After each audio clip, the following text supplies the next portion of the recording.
gets cold feet, and then suddenly decides they basically need to start over from scratch. Probably the most famous example of this was with Zack Snyder's Justice League, but Disney, they too have been guilty of this a lot lately. Most publicly with Solo: A Star Wars Story. Originally, that movie was directed by Phil Lord and Chris Miller, the two guys behind Spider-Verse and the Lego Movie. But Disney didn't like what they saw, and so they hired Ron Howard to reshoot an estimated 80% of the movie, thereby doubling its budget to somewhere around $300 million. Now, as we all know, Solo did not do super well. It only grossed about $400 million worldwide. A number that suddenly becomes a lot less painful to look at if your original budget was just $125 million. But all the streaming and budgeting changes in the world are going to be useless if they continue to fail at our third main point, story. So many Disney films lately have been failing at making a story that's both worth telling and that audiences want to hear. Disney keeps hoping that you can still slap a brand name onto something and it'll sell, but that just doesn't work anymore. Audiences aren't stupid. They can tell when a story is being told just because the bean counters think it's gonna make money. Like, who asked for Zootopia 2, Frozen 3, Inside Out 2, Toy Story 5? All of those are real movies that are happening in the near future, even though it feels like that list should be a parody. But making unnecessary sequels is just the tip of the iceberg. Disney also doesn't understand where their stories fit anymore. Look no further than The Eternals, which introduced a dozen new characters and 10,000 years of backstory into a 2-hour film. Why wasn't this a Disney Plus series that could have given the concept time to breathe? Meanwhile, they're clearly stretching out stories that don't need to be TV shows. The Obi-Wan series is a great example of this. There was a really strong core narrative there about Obi-Wan's relationship to Vader that ultimately got buried under the bloatware of side quests and subplots. And hey, wouldn't you know it, Obi-Wan was originally written to be a 2-hour film that they decided to turn into a 6-hour series. If you want a super recent example, Secret Invasion, which, man, I have no idea what Marvel was thinking on this one. Let's take this iconic storyline from the comics with an Avengers-level threat and adapt it into a spy thriller with basically no spying, no thrills, and no Avengers. What should have been this amazing tentpole moment in the Avengers line of films, I mean, who doesn't love themselves a good imposter storyline, became yet another piece of wasted potential content to further dilute the MCU brand on Disney+.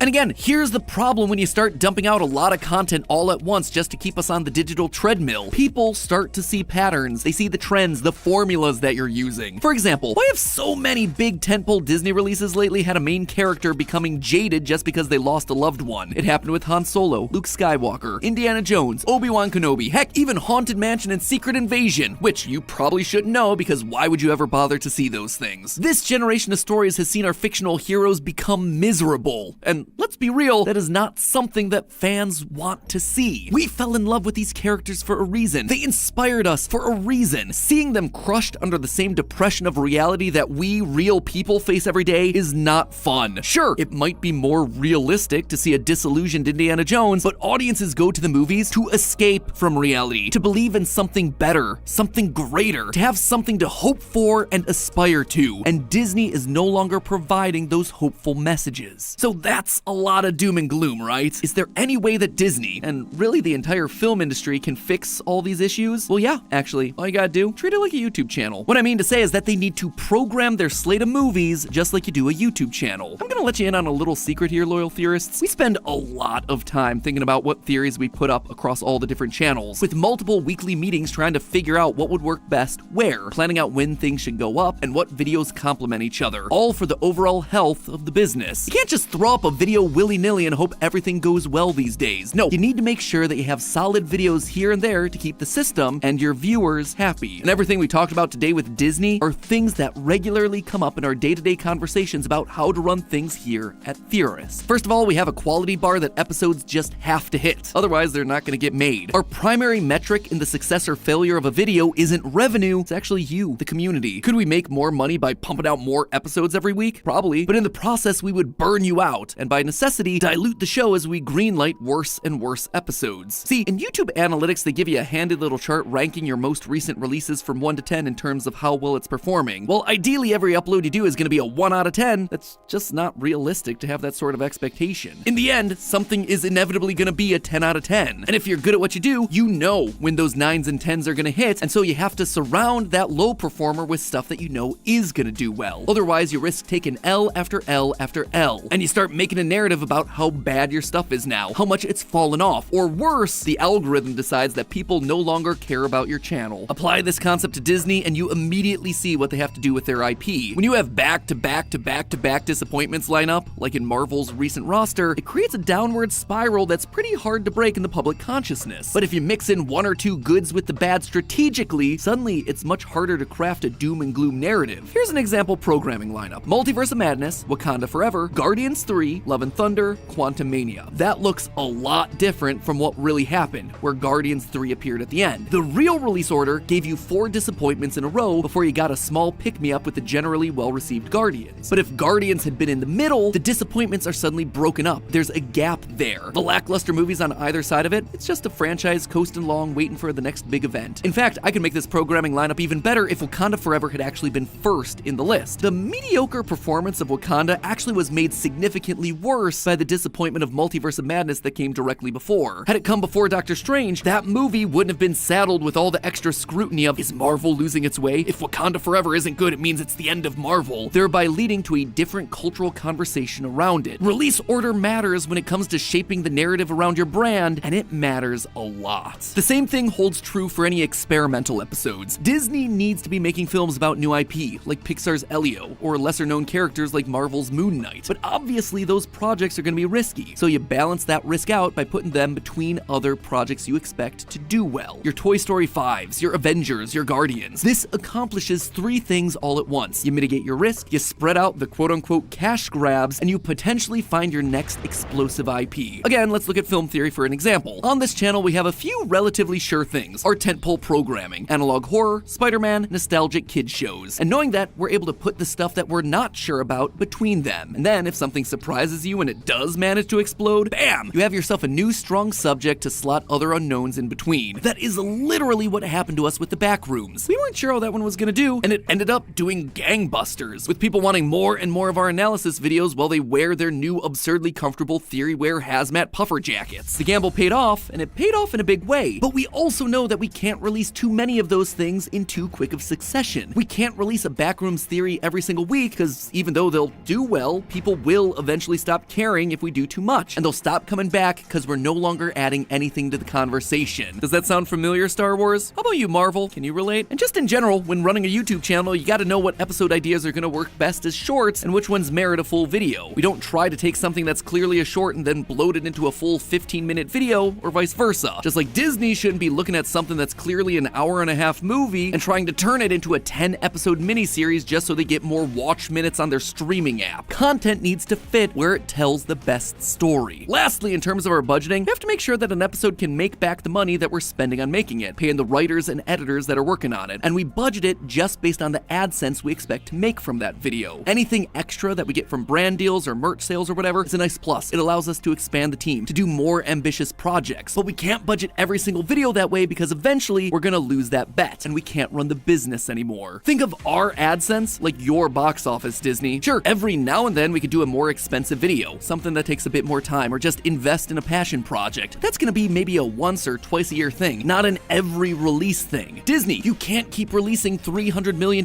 movie after $300 million movie without knowing that you're gonna earn that back at the box office. Budget according to what you know you're gonna earn in the theaters. That way, all the ancillary stuff, that's all gravy. Anything you earn on top of that, boom, it's a bonus. You became that much more profitable. You know what's gonna help with that? Fixing your reshoot issue. Let me tell you, as I was researching this episode just as someone running a media company, my jaw hit the floor when I saw how often companies like Disney are doing reshoots that majorly overhaul the movie. How are you rolling on day one without having a clear vision that the writers, directors, producers, and studio have all agreed to? At Theorist, we don't do an episode unless all of our senior creative team are on the same page about what that episode's gonna be. And more importantly, when we work with brands, we require that every single stakeholder review and lock the script before shooting begins. That way, no one can ask for a last-minute change. We learned early that those reshoots and re-edits cost a fortune, killing our process. But by forcing everyone to get on the same page early, even if it's painful and slows the process down a bit at the beginning, it saves so much time, money, and a ton of headaches on the other, much more expensive end of the production process. All in all, in their desperate bid to try to catch up to Netflix with their streaming service, throwing money at their problems in hopes that they'll go away, Disney lost sight of what made entertainment work since the very beginning. Making what you can, making what you're good at, keeping it on budget, and telling a story that's worth telling. And if we here on YouTube can do it, they have no excuse. Or if they can't get their act together, maybe the death of Disney was ultimately for the best. But hey, remember, go check out that new line of theory wear. Again, I cannot stress stress enough just how much work went into all these items, because we wanted this to be more than just your typical YouTuber merch, like, oh, just slap the logo on it. No, these are actual clothing items that have high quality fabrics, expert details, and stuff that's gonna make you feel incredible when you wear it. So please, do me a favor, go check out all the cool stuff that we made by heading on over to our Theorywear website. Link is in the description below, or maybe it's on screen right now. I don't know, maybe through the magic of editing we can make that happen. And as always, my friends, until next time, remember, it's all just a theory. A film theory. And cut.